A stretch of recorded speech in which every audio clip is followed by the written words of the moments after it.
গতকাল 27 মার্চ 2025 ঈদের আগে লাস্ট ওয়ার্কিং ডে ছিল। এই সময় DCX 315 কোটি টার্নওভার ছিল এবং 4 পয়েন্ট বেড়েছে।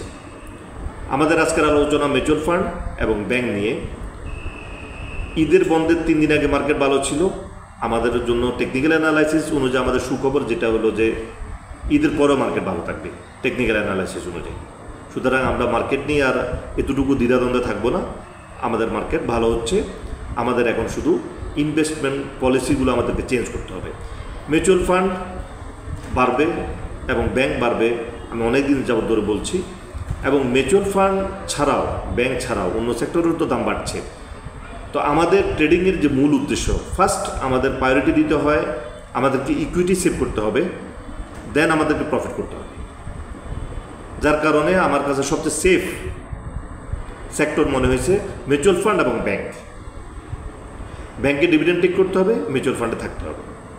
তো মিউচুয়াল ফান্ডের মধ্যে আমার যে ওয়াচ লিস্টগুলোতে ছিল ABB first mutual fund, popular first mutual fund, 2 দিন আগে ছিল ফার্স্ট জনতা মিউচুয়াল ফান্ড।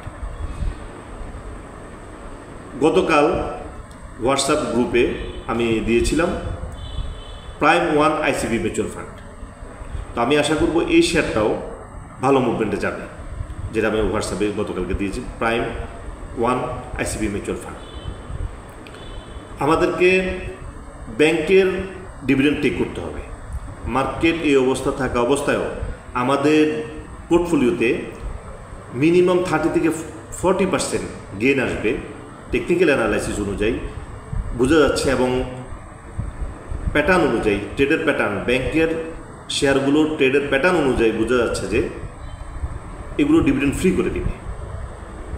যার কারণে মার্কেট এখানে থাকলেও টার্নওভার যদি খুব একটা যদি উন্নতিও না হয়, তারপরেও আমাদের প্রত্যেকটা পোর্টফোলিওতে 30 থেকে 40% গেইন আসবে যদি আমরা ব্যাংকে ডিভিডেন্ড টেক করি। ভালো ব্যাংকে ডিভিডেন্ড টেক করতে হবে, যেমন উত্তরা ব্যাংক, EBL 35% করে ডিভিডেন্ড দিয়েছে। এটাতে যদি আমরা ডিভিডেন্ড টেক না করি, এখানে যদি আমরা বিনিয়োগকারীরা যদি আগ্রহ প্রকাশ না করি, তাহলে বুঝতে হবে যে আমাদের ইনভেস্টমেন্ট পলিসিতে ভুল আছে। মিউচুয়াল ফান্ডের কথা আমি অনেক সময় ধরে বলছি, এটা একটা ছিল সেফ জায়গা, যেখান থেকে লস হওয়ার কোনো জায়গা ছিল না। ঠিক তেমনই ব্যাংকও সেফ জায়গা, এখানে লস হওয়ার কোনো জায়গা নেই। তো আমি আশা করব ঈদের পরবর্তী দিনগুলোতে আমরা যে ট্রেড, এই ট্রেডে আমরা অবশ্যই আমাদের পোর্টফোলিওটাকে টেকনিক্যাল অ্যানালাইসিস অনুযায়ী মিউচুয়াল ফান্ড এবং ব্যাংকে আমরা রাখার চেষ্টা করব। অন্যান্য সেক্টরের দাম বাড়বে, তারপর এই দুইটা সেক্টর সেফ। আমাদের ইনভেস্টমেন্টটাকে আরও সুদৃঢ় করার জন্য, অলস সময়টাকে ভালোভাবে কাজে লাগানোর জন্য আমরা এই বন্ধেও আমরা কোর্স করব। এবং আমরা ঈদের পর দিন আমরা একটা চা চক্রের আয়োজন করেছি। আমরা চা চক্রে অংশগ্রহণ করব। কুমিল্লা, 14 গ্রাম, ফেনী, চট্টগ্রাম এই জোনে যারা আছেন, আমরা ঈদের পর দিন আমরা একত্রিত হব। আমাদের মধ্যে মত বিনিময় হবে, আমাদের ইনভেস্টমেন্ট পলিসিগুলোর ভুলগুলো আমরা বের করে নিয়ে আসব। আমাদের ইনভেস্টরদের মধ্যে এ ধরনের একটা আন্তরিকতাপূর্ণ সম্পর্ক আসলে থাকা উচিত। এই কারণেই ঈদের পর দিন একটা চা চক্রের জন্য আমি আয়োজন করেছি। আমরা সবাই একত্র হব।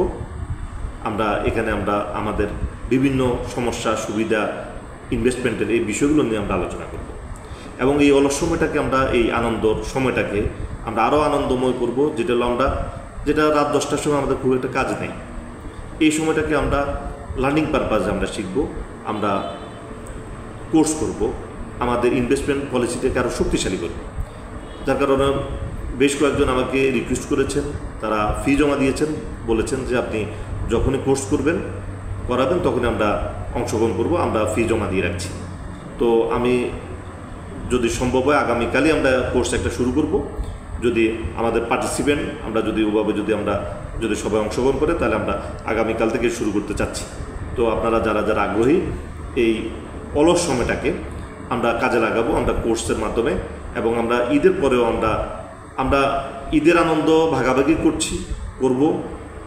পাশাপাশি আমরা যেটা হলো যে আমাদের যে ইনভেস্টমেন্টের যে জায়গাটা, আমাদের এই ইনভেস্টমেন্টের জায়গার জন্য আমরা আলোচনা করব সবাই মিলে। এই জন্য আমরা একত্রিত হব। কুমিল্লা, চট্টগ্রাম, ফেনী, চট্টগ্রাম এই জোনে যারা আছেন আমরা একটা জায়গাতে একত্র হয়ে আমরা কিছুক্ষণ আমরা নিজেদের মধ্যে আলাপ আলোচনা করব আমাদের ইনভেস্টমেন্ট নিয়ে। এবং আমার মনে হয় প্রত্যেকটা বিনিয়োগকারীদের মধ্যে এরকম একটা সুসম্পর্ক থাকা প্রয়োজন, যার কারণেই আমি ঈদের পর দিন সবাই আমরা একত্রিত হতে চাচ্ছি। তো আপনারা কোর্সে অংশগ্রহণ করুন। এই অলস সময়টাতে যারা যারা কোর্সে এখনও ফি জমা দেননি তারা কোর্স ফি জমা দেবেন। শর্ট কোর্স 2 দিনের কোর্স, অবশ্যই কোর্স ফি 500 টাকা। এই কোর্সে আপনারা কোর্স ফি জমা দিয়ে কোর্সে অংশগ্রহণ করুন। এবং ঈদের পর দিন আমরা কুমিল্লা, চট্টগ্রাম, ফেনী, চট্টগ্রাম এই জোনাল এবং আশেপাশে যারা আছে আমরা সবাই মিলিত হওয়ার চেষ্টা করব। এবং আমি আশা করব যে আমরা ম্যাক্সিমাম পার্টিসিপেন্ট এখানে অংশগ্রহণ করব এই চা চক্রে। এবং আমার মনে হয় যে এটা একটা খুব একটা ভালো একটা উদ্যোগ। আমরা ইনভেস্টরদের মধ্যে একটা আন্তরিকতা পূর্ণ সম্পর্ক সৃষ্টি হবে এবং আমাদের ভুলভ্রান্তিগুলো আমরা ইনভেস্টমেন্ট থেকে বেরিয়ে আসতে পারবো। এবং এর ফাঁকে আমরা কোর্সে অংশগ্রহণ করব। তো আশা করব আপনারা সবাই চা চক্রে আসবেন, অংশগ্রহণ করবেন এবং এই অলস সময়টাতে শর্ট কোর্স করবেন এবং নিজেদের ইনভেস্টমেন্টের ভুলগুলো আমরা বের করে নিয়ে আসবো। আমাদের কোন কোন জায়গায় লস হচ্ছে এই লসের জায়গাগুলো বের করে দিব এবং আমাদের কোন কোন জায়গায় টাচ করলে আমরা প্রফিট করতে পারবো সেই জায়গাগুলো দেখিয়ে দিব। তো আজকে এ পর্যন্তই। সবাইকে ধন্যবাদ। ঈদ মুবারক।